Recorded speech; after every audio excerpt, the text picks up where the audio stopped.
Welcome to Burlap Teachers. Enjoy the video. You start by choosing training from the main menu and picking either individual drills or a team program. Once done, set intensity and session length so you control fatigue and repetition. Shorter sessions reduce risk of injury. Make sure to select the skill focus, stamina, passing, shooting, or set pieces, and assign 1 to 3 players to each drill.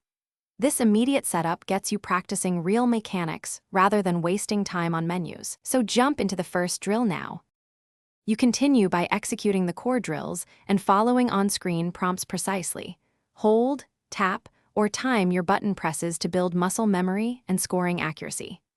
Once done with a set, adjust difficulty so your success rate sits around 70 to 85%. This challenges you without causing plateau. Make sure to use replay and slow motion between reps to spot small mechanical errors. Then immediately repeat the corrected motion, so improvement consolidates during the same session.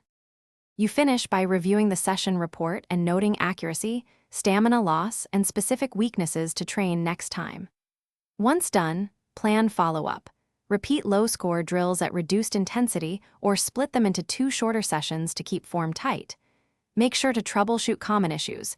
If you feel input lag, lower graphics settings, switch USB ports, or update controller firmware, because resolving those problems immediately preserves practice quality and prevents bad habits from forming.